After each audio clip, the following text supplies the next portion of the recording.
Hello, everyone. I want to share with a lot of people a little bit about my life. I know in my past videos I've done this. If you look at my parental alienation videos, raw pain that I had to endure with my own children, whom I love dearly. And if I get a little choked up, well, I'm talking about some painful moments in my life.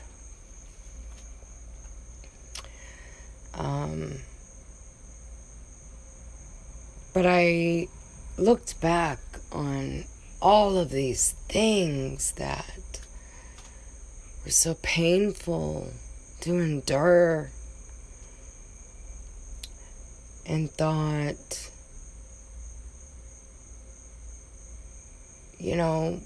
so many things, guys, so many things. One in particular, if you want to go and look at my parental alienation videos and want to know that part of my life, then you can go look at those. That is my story. But I want to share something that I remember clear as day. It's in November, the beginning of November. I got a call from my sister, and she said, "Beck, it's time. Dad's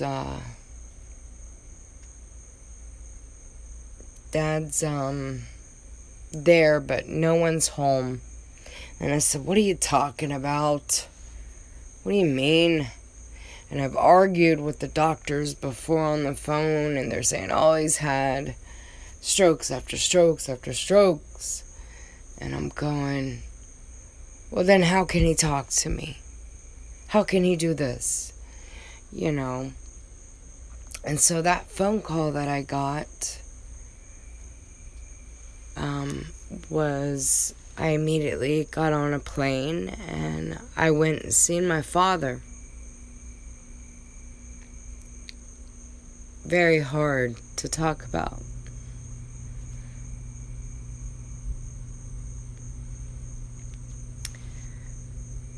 When I walked in the room I knew with the intentions of getting on that plane and traveling hundreds and hundreds of miles away, that this would be it. This is it. So,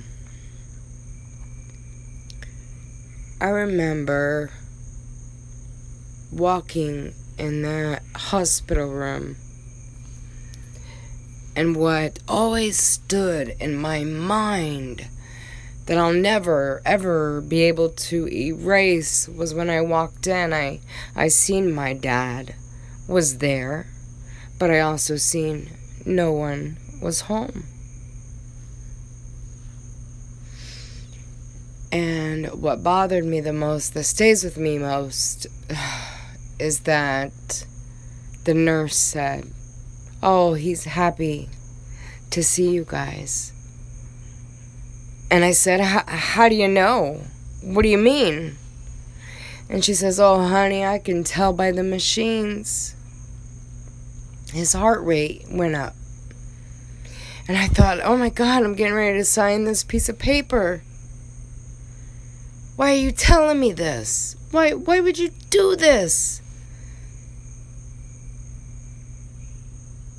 And the next day,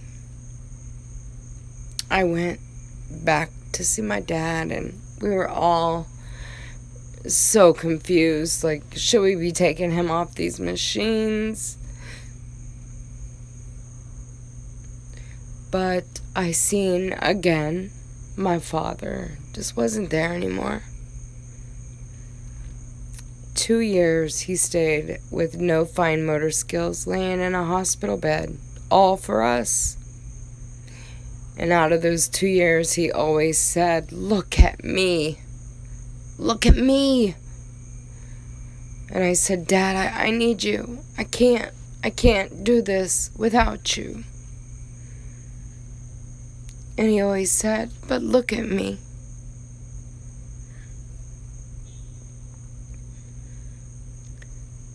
That day, when I went back to see my father, the day we turned the machines off, I said to God, "Please tell me I'm doing the right thing. Please. I need to know that I did the right thing." And so the doctors pulled up the sheets on his legs and they said, "Do you see this? It's waxing. I'm not a doctor, so I don't know the technical terms of all of that." So I remember going into my dad's ear and saying something that I really didn't mean. I didn't. I was just saying it in case he really did hear me.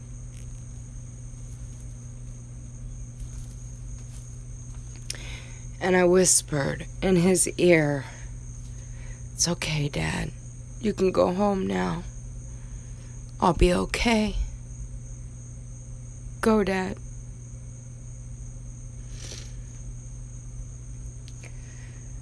So, we all signed the papers, and our family, there was, some argument. My brother wasn't ready. But we knew in our hearts that my dad was gone already, guys. I know in my heart that he was. But when we were in the boardroom and we were past the sheet around to sign, I felt like I just took my dad's life. I honestly felt like I took his life.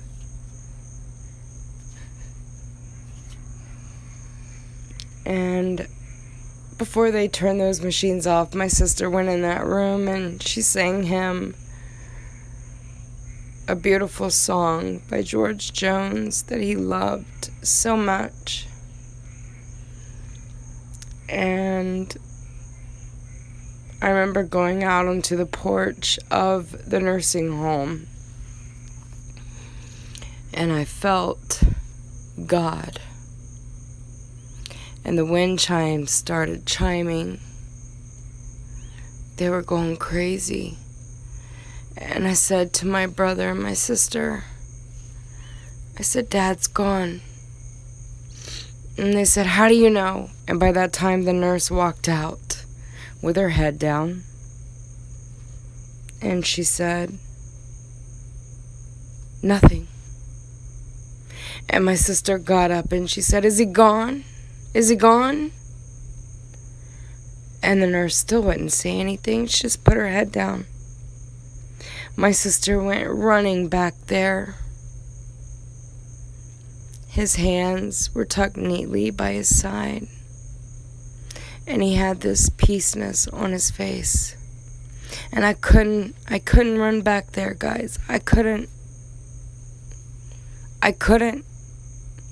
So I ran to my car. And I said to God, "Lord, I need you to show me a sign. I can't do this. Show me a sign. He's going to heaven. Just show me, please. You gotta give me a sign." And my husband was standing next to me. And all of a sudden, it's as if the clouds was so dark, like a storm was coming. Like the heavens were opening up and they were crying. And through those clouds, I seen a beautiful, huge angel. Huge. She was so big. And she kneeled down, what appeared to be picking up a small child, but maybe because she was so huge that it was a small child.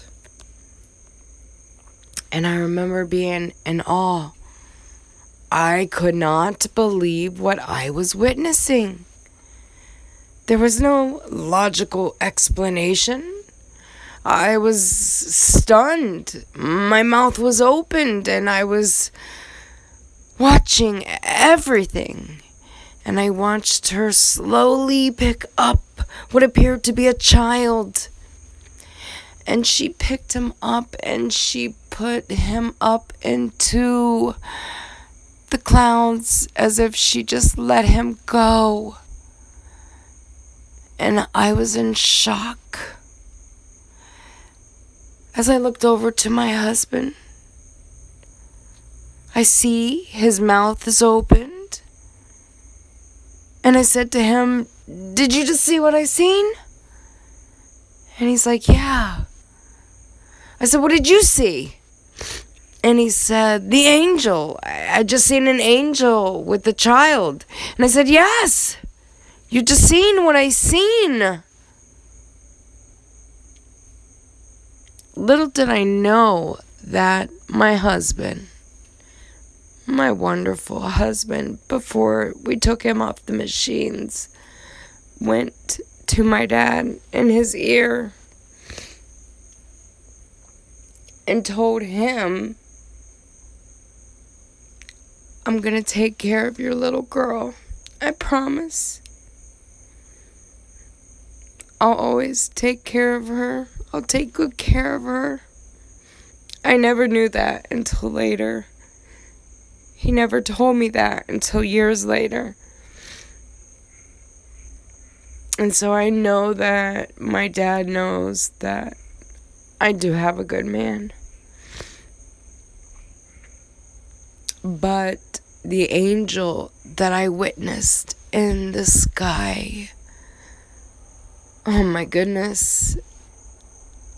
I know I've said this before in my other videos, but God showed me he was going to heaven and that's what I needed.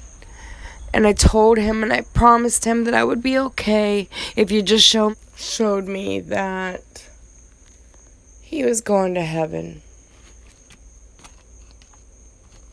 And I know that in the Bible it says that God says don't ask for signs. He doesn't want us to ask for signs. But he knew I needed a sign. He knew I needed something. And so he gave it to me. He gave that to me. He gifted me with that. And so I know the power of God, unlike any power you can ever imagine. And I know that through all my trials and tribulations in life and why I am and who I am this day has made me who I am this day. And I know that through all of my pain, God has definitely used me and has made me a very caring person that I'm proud to say that I am. And also has given me and blessed me with what I always say is a curse, but I've always been told by my pastor and everybody else that it's not a curse, it's a spiritual gift to really feel others' pain and energy and so I embrace that. I embrace everything. But I also know that some parts of my life and my trials and tribulations, I've really pushed God away. boy, have I pushed him away. But I always seem to find my way back to him. Always. And I think as human beings, we all have our stories. Everybody has a story.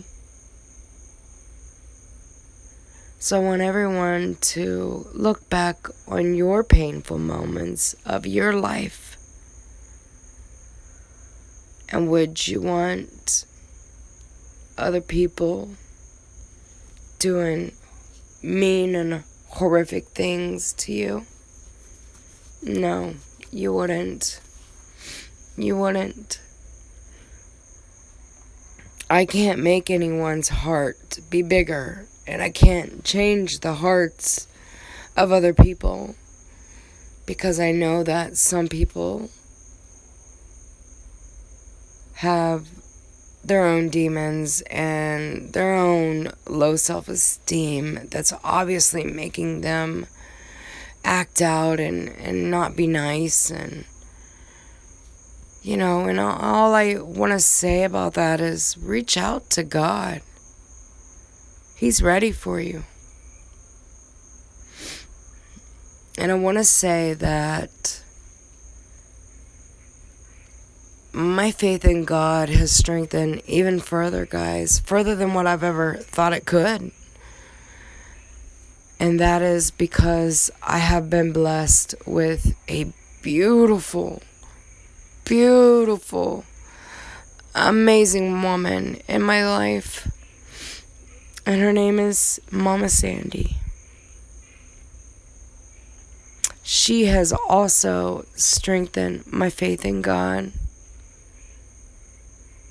unlike you can ever imagine. And so if anyone has pain, oh my gosh, I can't even imagine. And to imagine their pain is just too painful. Too painful. And I know a lot of people say, oh, she's a crybaby. Well, you know what? I'm a crybaby. Because I have a heart. And because I care deeply for other people. Now, also being a survivor,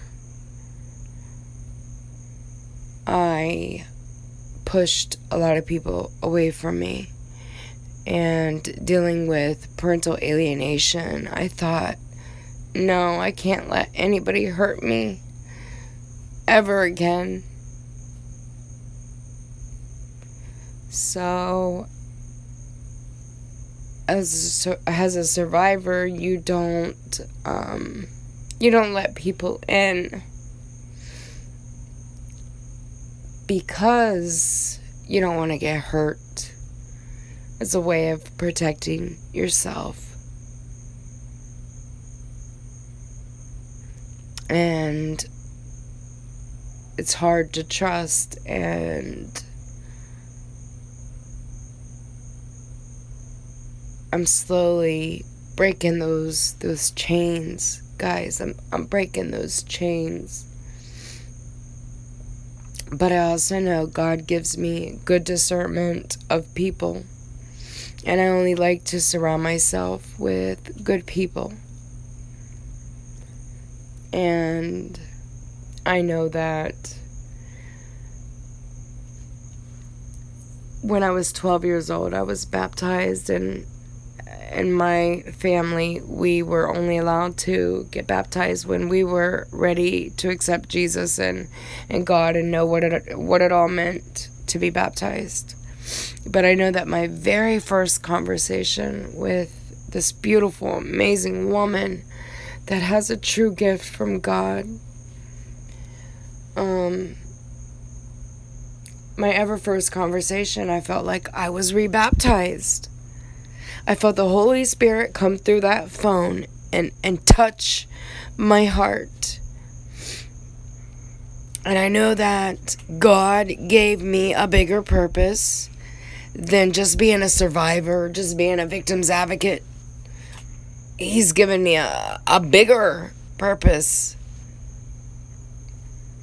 And I don't claim any of this. It's him. It's his work. And so I want to give God all the recognition and be so sincere when I do, because he knows the tablet of our hearts. Everyone that has come to the rescue, and amazing people out there, you guys are so amazing, have come to the rescue because you also have beautiful, amazing hearts. And those are the people that I love to surround myself with, is caring people, non-judgmental. Because God says, judge not unless you be judged yourself. So if I shared with everyone my pain, would everyone crucify me for it? Would you judge me? And how would I feel if you did? Geez, I've already shared a lot of my pain. But, you know, we always go back to remembering things, and especially, you know, things that are just unjust and unfair and things that we will never understand. And I know that God is doing some amazing work. He really is. I see it every day. I see him using so many good-hearted people. And that warms my heart and my soul. So I want all of you out there to be chain breakers. Break those chains. Break them. Ask God to be your best friend. Ask him to come into your life and use you. All you have to say is, God, use me. Use me. Because everything I've ever done in my life, I've given God all the credit. This isn't me, this is God. God's doing all this. He's got the higher power here, not me. I'm just a survivor that I share my story and empower other victims. I'm just me. But God is the one that holds the power. He is the one that is breaking the chains off of all of us.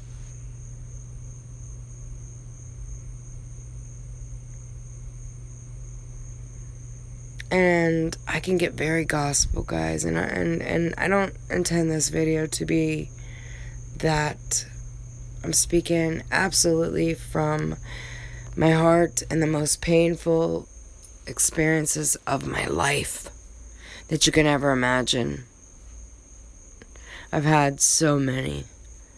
And I've also had a lot of near-death experiences I don't want to get into. I'm not ready for that. And I've also had other stories, and I'm not ready for that either. But eventually, I will share when I'm ready. When I'm ready. But I want to say that I thank all of you beautiful, amazing subscribers, my survivors, my victims that watch all of my videos. And also remember that God said, lean not on your own understanding. Lean on him. Lean on him. Because it is he that can help you. And you may not understand things. I have been through so many storms in my life that looking back, I'm going, how the heck did I get through that? How did I get through it? How? There's no way. And there's some things that I look back and say, what the heck was I thinking? Why would I do that to myself? Why would I do that to myself? But I want to say that a beautiful, amazing family enters my life, and oh my goodness, they are truly amazing. And, you know, when I tell you, I felt the Holy Spirit, my ever first conversation with Mama Sandy, I felt the Holy Spirit come through that phone and touch my heart in a way that I cannot explain.